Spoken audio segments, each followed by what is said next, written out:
भारत सरकार ने 22 दिसंबर को राष्ट्रीय गणित दिवस घोषित किया।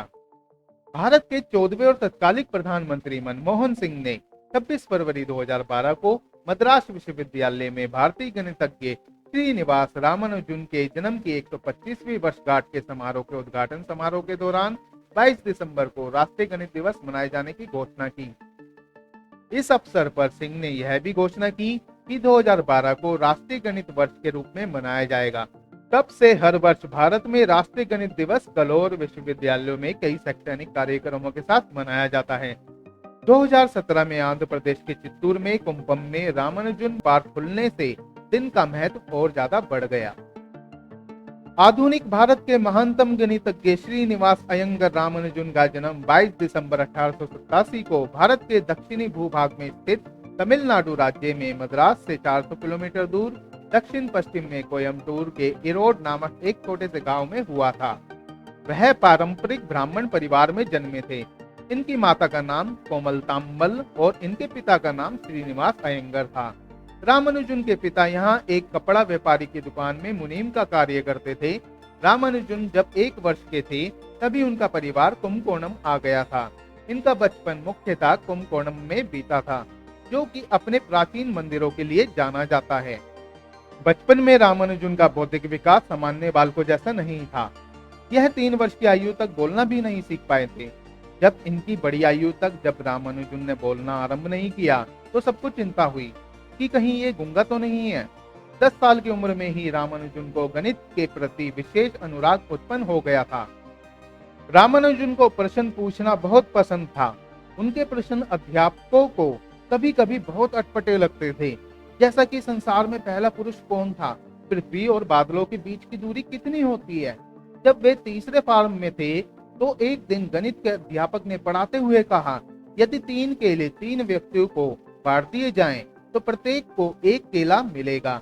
यदि 1000 केले 1000 व्यक्तियों में बांटे जाएं तो भी प्रत्येक को 1 ही केला मिलेगा। इस तरह सिद्ध होता है कि किसी भी संख्या को उसी संख्या से भाग कर दिया जाए तो परिणाम 1 मिलेगा। रामानुजन ने खड़े होकर पूछा, शून्य को शून्य से भाग कर दिया जाए तो भी क्या परिणाम 1 ही मिलेगा? रामानुजन जब विश्वविद्यालय शिक्षा प्राप्त न कर सके, गणित में तो वे पूरे के पूरे नंबर ले आते थे, लेकिन अन्य विषयों में वे फेल हो जाते थे। गणित के प्रति उनका लगाव दीवानगी के स्तर पर था कि गणित के प्रति तो उनमें ज्ञान व अन्य के प्रति वैराग्य था। ऐसे में उन्हें अपने घर पर बैठना पड़ा। उनके माता पिता ही उन्हें पागल कहने लगे, उपेक्षित करने लगे व कमेंट्स तथा नुक्ताचीनी करने लगे। रामानुजन हमेशा संख्याओं से खिलवाड़ करते रहते थे। उन्होंने केवल 13 साल की उम्र में लंदन विश्वविद्यालय के प्रोफेसर एस.एल. लोनी की विश्व प्रसिद्ध त्रिकोणमिति ट्रिग्नोमेट्री पर लिखित पुस्तक का अध्ययन कर लिया था एवं उनके गणितीय सिद्धांत प्रतिपादित किए। बाद के वर्षों में जब उन्होंने विद्यालय में प्रवेश लिया तो भी पारंपरिक शिक्षा में इनका कभी भी मन नहीं लगा। 5 वर्ष की आयु में रामानुजन का दाखिला कुंभकोणम के प्राथमिक विद्यालय में करा दिया गया। रामानुजन ने 10 वर्ष की आयु में प्राइमरी परीक्षा में पूरे जिले में सबसे अधिक अंक प्राप्त किए। आगे की शिक्षा के लिए सन 1898 में इन्होंने टाउन हाई स्कूल में प्रवेश लिया और सभी विषयों में अच्छा प्रदर्शन किया। यही 15 साल की अवस्था में रामानुजन जब मैट्रिक कक्षा में पढ़ रहे थे, उसी समय उन्हें स्थानीय कॉलेज की लाइब्रेरी से गणित का एक ग्रंथ मिला, a synopsis of elementary results in pure and applied mathematics, जिसके लेखक थे जॉर्ज शूब्रिज कार। रामानुजन ने जॉर्ज एस कार की गणित के परिणामों पर लिखी किताब पढ़ी और इस पुस्तक से प्रभावित होकर स्वयं ही गणित पर कार्य करना प्रारंभ कर दिया। इस पुस्तक में उच्च गणित के कुल 6165 फॉर्मूले दिए गए थे, जिन्हें रामानुजन ने केवल 16 साल की आयु में पूरी तरह आत्मसात कर लिया था। रामानुजन ने कुछ ही दिनों में सभी फार्मूलों को बिना किसी की मदद लिए हुए सिद्ध कर लिया। इस ग्रंथ को हल करते समय उन्होंने अनेक नई खोजें, नई प्रमेय कर डाली। आगे के वर्षों में रामानुजन कार की पुस्तकों को मार्गदर्शक मानते हुए गणित में कार्य करते रहे और अपने परिणामों को लिखते गए, जो कि नोटबुक नाम से प्रसिद्ध हुए। बाद में जब रामानुजन इंग्लैंड गए तो उनके गणितीय ज्ञान तत्कालीन गणितीय ज्ञान से अधिक उन्नत था। रामानुजन का व्यवहार बड़ा ही मधुर था। इनका सामान्य से कुछ अधिक स्थूल शरीर और जिज्ञासा से चमकती आंखें इन्हें एक अलग ही पहचान देती थी। इनके सहपाठियों के अनुसार इनका व्यवहार इतना सौम्य था कि कोई इनसे नाराज हो ही नहीं सकता था। विद्यालय में इनकी प्रतिभा ने दूसरे विद्यार्थियों और शिक्षकों पर छाप छोड़ना आरंभ कर दिया। इन्होंने स्कूल के समय में ही कॉलेज के स्तर के गणित को पढ़ लिया था। एक बार इनके विद्यालय के प्रधान अध्यापक ने यह भी कहा था कि विद्यालय में होने वाली परीक्षाओं के मापदंड रामानुजन के लिए लागू नहीं होते हैं। हाई स्कूल की परीक्षा उत्तीर्ण करने के बाद इन्हें गणित और अंग्रेजी में अच्छे अंक लाने के कारण सुब्रमण्यम छात्रवृत्ति मिली और आगे कॉलेज की शिक्षा के लिए प्रवेश भी मिला। कुंभकोणम के शासकीय महाविद्यालय में अध्ययन के लिए रामानुजन को छात्रवृत्ति मिलती थी, परंतु रामानुजन का गणित के प्रति प्रेम इतना बढ़ गया था कि वे दूसरे विषयों पर ध्यान ही नहीं देते थे। यहाँ तक कि वे इतिहास, जीव विज्ञान की कक्षाओं में भी गणित के प्रश्नों को हल किया करते थे। नतीजा यह हुआ कि 11वीं कक्षा की परीक्षा में वे गणित को छोड़कर बाकी सभी विषयों में फेल हो गए और परिणाम स्वरूप उनको छात्रवृत्ति मिलना बंद हो गई। एक तो घर की आर्थिक स्थिति खराब और ऊपर से छात्रवृत्ति भी नहीं मिल रही थी। रामानुजन के लिए यह एक बड़ा ही कठिन समय था। घर की स्थिति सुधारने के लिए इन्होंने गणित के कुछ ट्यूशन तथा खाते बही का काम भी किया। सन 1905 में रामानुजन मद्रास विश्वविद्यालय की प्रवेश परीक्षा में सम्मिलित हुए, परंतु गणित को छोड़कर शेष सभी विषयों में वे अनुत्तीर्ण हो गए। कुछ समय बाद 1906 एवं 1907 में रामानुजन ने फिर से 12वीं कक्षा की प्राइवेट परीक्षा दी और अनुत्तीर्ण हो गए। रामानुजन 12वीं में 2 बार फेल हुए थे और इससे पहले उन्होंने मैट्रिक की परीक्षा पहले दर्जे से पास की थी। इसी के साथ इनके पारंपरिक शिक्षा की इतिश्री हो गई। जिस गवर्नमेंट कॉलेज में पढ़ते हुए वे 2 बार फेल हुए, बाद में उस कॉलेज का नाम बदलकर उन्हीं के नाम पर रखा गया। पटना सहित कई शहरों में उनके नाम पर शिक्षण स्थान है। विद्यालय छोड़ने के बाद का 5 वर्षों का समय इनके लिए बहुत हताशा भरा था। भारत इस समय स्वतंत्रता की बेड़ियों में जकड़ा था। चारों तरफ भयंकर गरीबी थी। ऐसे में रामानुजन के पास ना कोई नौकरी थी और ना ही किसी संस्थान अथवा प्रोफेसर के साथ काम करने का कोई मौका। बस उनका ईश्वर पर अटूट विश्वास और गणित के प्रति अगाध श्रद्धा ने उन्हें कर्तव्य मार्ग पर चलने के लिए सदैव प्रेरित किया। नामगिरी देवी रामानुजन के परिवार की इष्ट देवी थी। उनके प्रति अटूट विश्वास ने उन्हें कहीं रुकने नहीं दिया और वे इतनी विपरीत परिस्थितियों में भी अपने गणित के शोध को चलाते रहे। इस समय रामानुजन को ट्यूशन से कुल 5 रुपए मासिक मिलते थे और इसी से गुजारा होता था। रामानुजन का यह जीवन काल बहुत कष्ट और दुख से भरा था। इन्हें हमेशा अपने भरण पोषण के लिए और अपनी शिक्षा को जारी रखने के लिए इधर उधर भटकना पड़ा और अनेक लोगों से असफल याचनाएं भी करनी पड़ी। उन्होंने ज्यादातर जीवन दूसरों की दया के सहारे बिताया। रुपयों के अभाव में इनकी स्थिति यहाँ तक पहुंच गई थी कि वे सड़कों पर पड़े कागज उठाने लगे। कभी कभी तो वे अपना काम करने के लिए नीली स्याही से लिखे कागजों पर लाल कलम से लिखते थे। वर्ष 1908 में इनके माता पिता ने इनका विवाह जानकी नामक कन्या से कर दिया। विवाह हो जाने के बाद अब इनके लिए सब कुछ भूलकर गणित में डूबना संभव नहीं था। अतः वे नौकरी की तलाश में मद्रास गए। 12वीं की परीक्षा उत्तीर्ण न होने की वजह से इन्हें नौकरी नहीं मिली और इनका स्वास्थ्य भी बुरी तरह गिर गया। अब डॉक्टर की सलाह पर इन्हें वापस अपने घर कुंभकोणम लौटना पड़ा। बीमारी से ठीक होने के बाद वे वापस मद्रास गए और फिर से नौकरी की तलाश शुरू की। ये जब भी किसी से मिलते थे तो उसे अपना एक रजिस्टर दिखाते थे। इस रजिस्टर में इनके द्वारा गणित में किए गए सारे कार्य होते थे। इसी समय किसी के कहने पर रामानुजन वहां के डिप्टी कलेक्टर श्री वी रामास्वामी अय्यर से मिले। अय्यर गणित के बहुत बड़े विद्वान थे। यहाँ पर श्री अय्यर ने रामानुजन की प्रतिभा को पहचाना और जिलाधिकारी Shri Ramchandra Rao, Indian mathematical society के संस्थापकों में से एक, से कहकर इनके लिए 25 रुपए मासिक छात्रवृत्ति का प्रबंध भी कर दिया। रामानुजन ने रामचंद्र राव के साथ 1 वर्ष तक कार्य किया। इन्होंने इंडियन मैथमेटिकल सोसाइटी की पत्रिका जनरल के लिए प्रश्न एवं उनके हल तैयार करने का कार्य प्रारंभ कर दिया। इस वृत्ति पर रामानुजन ने 17 साल की उम्र में मद्रास में 1 साल रहते हुए अपना प्रथम शोध पत्र प्रकाशित किया और वह पूरी तरह गणित के जटिल संसार में आ गए। शोध पत्र का शीर्षक था बर्नौली संख्याओं में कुछ गुण और यह शोध पत्र अनेक पत्रिकाओं और पुस्तकों में प्रकाशित हुए तथा उस समय की प्रतिष्ठित पत्रिका general of Indian mathematical society में भी इनका प्रकाशन हुआ था। जनरल के संपादक M.T. नारायण अयंगर ने रामानुजन के बारे में लिखा था, मिस्टर रामानुजन की पद्धतियां इतनी उत्तम और अद्भुत हैं तथा उनका प्रस्तुतिकरण स्पष्टता तथा यथार्थ के संबंध में इतना सही है कि आम अध्येता उनकी बराबरी मुश्किल से ही कर सकता है। सन 1911 में बर्नौली संख्याओं पर प्रस्तुत शोध पत्र से इन्हें बहुत प्रसिद्धि मिली और मद्रास में गणित के विद्वान के रूप में पहचाने जाने लगे। यहाँ 1 साल पूरा होने पर इन्होंने सन 1912 में रामचंद्र राव की सहायता से मद्रास पोर्ट ट्रस्ट के लेखा विभाग में लिपिक की नौकरी करने लगे। तो भाग्य से इस नौकरी में काम का बोझ कुछ ज्यादा नहीं था और यहाँ इन्हें अपने गणित के लिए पर्याप्त समय मिलता था। यहाँ पर रामानुजन रात भर जाग जाग कर नए नए गणित सूत्र लिखा करते थे और फिर थोड़ी देर तक आराम करके फिर दफ्तर के लिए निकल जाते थे। रामानुजन गणित के शोधों को स्लेट पर लिखा करते थे और बाद में उसे एक रजिस्टर में लिख लेते थे। रात को रामानुजन के स्लेट और खड़िए की आवाज के कारण परिवार के अन्य सदस्यों की नींद चौपट हो जाती थी। उस समय भारतीय और पश्चिमी रहन सहन में एक बड़ी दूरी थी और इस वजह से सामान्यतः भारतीयों को अंग्रेज वैज्ञानिकों के सामने अपनी बातों को प्रस्तुत करने में काफी संकोच होता था। इधर स्थिति कुछ ऐसी थी कि बिना किसी अंग्रेज गणितज्ञ की सहायता लिए शोध कार्य को आगे नहीं बढ़ाया जा सकता था। उस समय रामानुजन के पुराने शुभचिंतक इनके काम आए और इन लोगों ने रामानुजन द्वारा किए गए कार्यों को लंदन के प्रसिद्ध गणितज्ञों के पास भेजा, पर यहाँ इन्हें कुछ विशेष सहायता नहीं मिली। लेकिन एक लाभ हुआ कि लोग रामानुजन को थोड़ा बहुत जानने लगे थे। इस समय रामानुजन ने अपने संख्या सिद्धांत के कुछ सूत्र प्रोफेसर शेषु अय्यर को दिखाए तो उनका ध्यान लंदन के ही प्रोफेसर हार्डी की तरफ गया।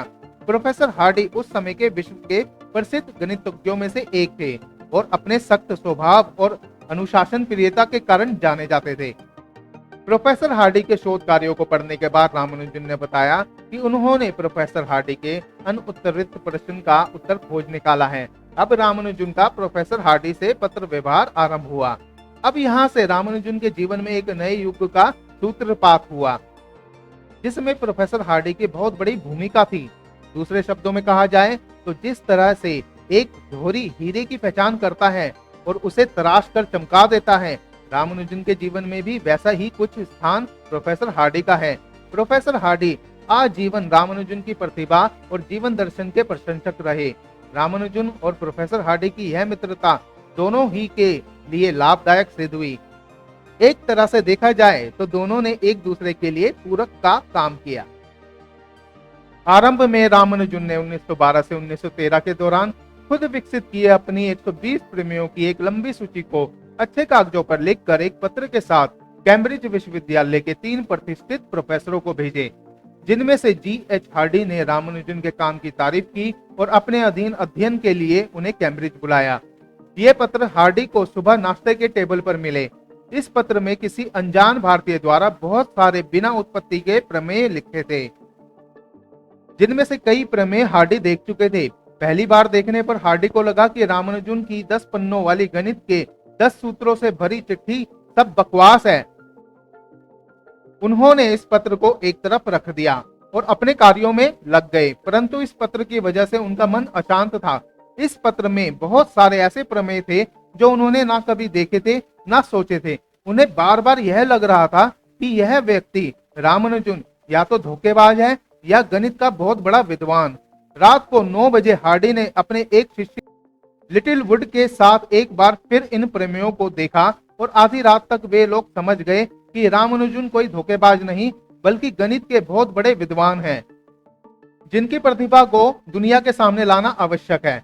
वे अपने साथी लिटिल वुड और पत्नी एलिस के साथ मद्रास जा रहे एक युवा प्राध्यापक नेविल की मदद लेकर रामानुजन के बारे में और जानकारी जुटाने तथा अगर संभव हो उन्हें कैम्ब्रिज बुलाने के लिए तत्पर हो उठते हैं। हार्डी का यह निर्णय एक ऐसा निर्णय था जिसने न केवल उनकी और उनके दोस्तों की बल्कि पूरे गणित इतिहास की ही धारा बदल डाली।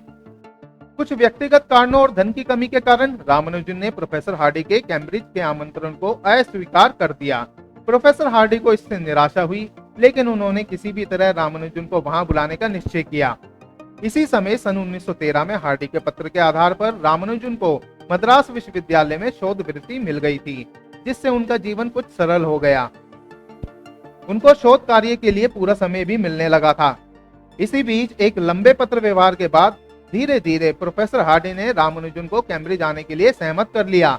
प्रोफेसर हार्डी के प्रयासों से रामानुजन को कैम्ब्रिज जाने के लिए आर्थिक सहायता भी मिल गई। रामानुजन ने इंग्लैंड जाने के पहले गणित के करीब 3000 से भी अधिक नए सूत्रों को अपनी नोटबुक में लिखा था। 17 मार्च 1914 में हार्डी ने रामानुजन के लिए कैम्ब्रिज के ट्रिनिटी कॉलेज आने की व्यवस्था की।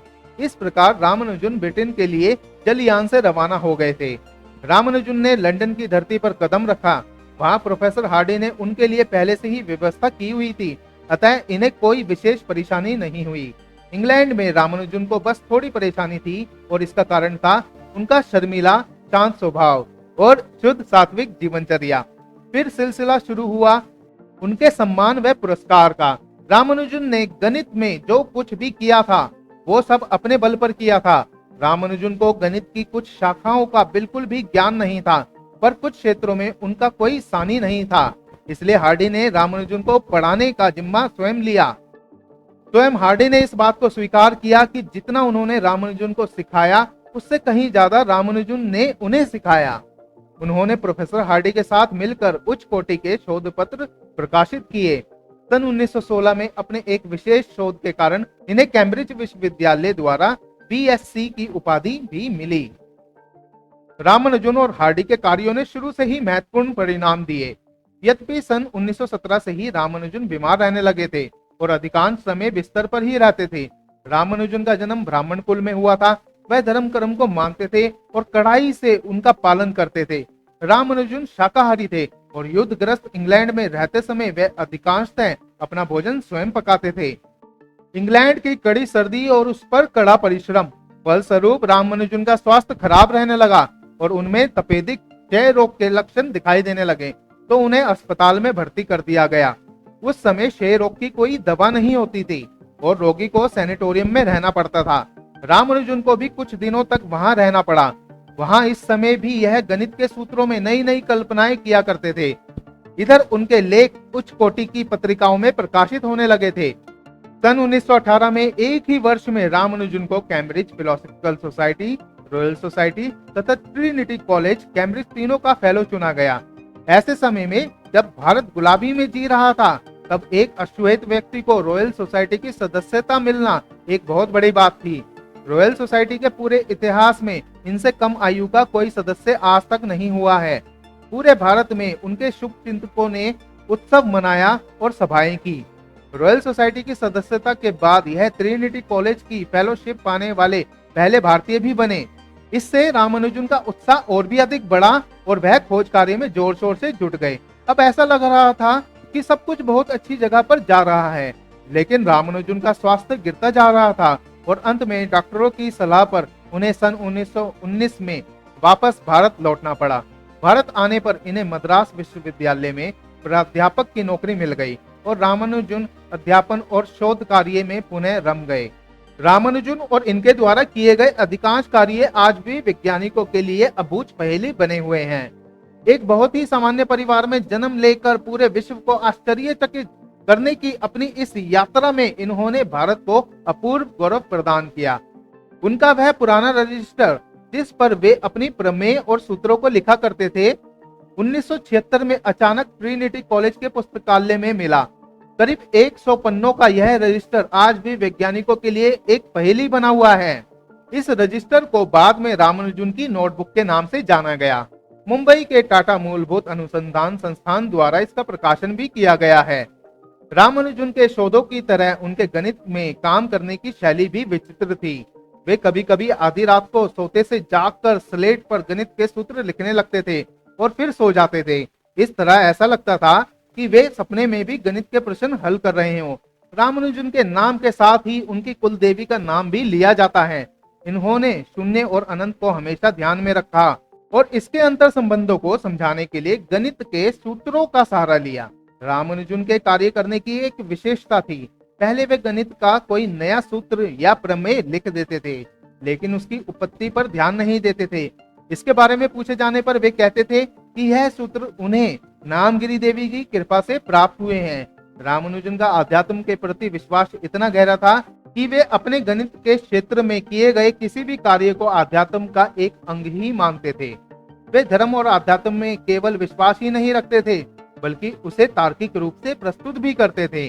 वे कहते थे, मेरे लिए गणित के उस सूत्र का कोई मतलब नहीं है जिससे मुझे आध्यात्मिक विचार न मिलते हों। भारत लौटने पर भी स्वास्थ्य ने इनका साथ नहीं दिया और हालत गंभीर होती जा रही थी। इस बीमारी की दशा में भी उन्होंने मॉक थीटा फंक्शन पर एक उच्च स्तरीय शोध पत्र लिखा। रामानुजन द्वारा प्रतिपादित इस फलन का उपयोग गणित ही नहीं बल्कि चिकित्सा विज्ञान में कैंसर को समझने के लिए भी किया जाता है। रामानुजन की गणितीय सूत्रों को निकालने की विधियां इतनी जटिल होती थी कि गणित की पत्रिकाएं भी उन्हें ज्यों की त्यों प्रकाशित करने में भी असमर्थ होती थी। बर्नौली संख्याओं पर उनका पहला रिसर्च पेपर, जो इंडियन मैथमेटिक्स सोसाइटी में प्रकाशित हुआ था, संपादक ने 3 बार लौटाया था। सन 1919 में इंग्लैंड से वापस आने के पश्चात रामानुजन कोदमंडी गांव में रहने लगे। रामानुजन का अंतिम समय चारपाई पर ही बीता। वे चारपाई पर पेट के बल लेटे लेटे कागज पर बहुत तेज गति से लिखते रहते थे, मानो उनके मस्तिष्क में गणितीय विचारों की आंधी चल रही हो। रामानुजन स्वयं कहते थे कि उनके द्वारा लिखे सभी प्रमेय उनकी कुल देवी नामगिरी की प्रेरणा है। इंग्लैंड का मौसम उन्हें रास नहीं आया। इनका गिरता स्वास्थ्य सबके लिए चिंता का विषय बन गया और यहाँ तक कि अब डॉक्टरों ने भी जवाब दे दिया था। अंत में रामानुजन के विदा होने की घड़ी आ गई। भारत लौटने के पश्चात भी उनके स्वास्थ्य में कोई सुधार नहीं हुआ और 26 अप्रैल 1920 के प्रातः काल में वे अचेत हो गए और दोपहर होते होते उन्होंने प्राण त्याग दिए। इस समय महज 33 वर्ष की अल्प आयु में तपेदिक टीबी रोग से श्रीनिवास रामानुजन का स्वर्गवास हो गया। इनका असमय निधन गणित जगत के लिए अपूर्णीय क्षति था। पूरे देश विदेश में जिसने भी रामानुजन की मृत्यु का समाचार सुना वहीं स्तब्ध हो गया। रामानुजन की पत्नी का देहांत 80 के दशक में हुआ और अपने पति की मौत के बाद उन्होंने एक बेटा गोद लिया। आज भी गणितज्ञ रामानुजन की क्षमताओं से हैरान हैं। वे उनके द्वारा की गई कई प्रमेयों को कंप्यूटर की मदद से भी नहीं सुलझा पाते, जिन्हें रामानुजन एक कागज और पेंसिल की मदद से हल करते थे। उन्होंने गणित के क्षेत्र में काफी ख्याति अर्जित की थी। अनेक गणितज्ञों ने अपने पत्रों और लेखों में उनके बारे में लिखा है और उन पर कई पुस्तकों का प्रकाशन भी किया गया है। तो दोस्तों, ये जानकारी आपको कैसी लगी कमेंट सेक्शन में लिखकर जरूर बताएं। इस वीडियो को लाइक भी करें और इस गणित दिवस के मौके पर इस वीडियो को शेयर करें अपने सभी साथियों के साथ। मेरे चैनल को सब्सक्राइब करना बिल्कुल भी ना भूलें। मिलते हैं अपने किसी अन्य वीडियो में, तब तक के लिए धन्यवाद।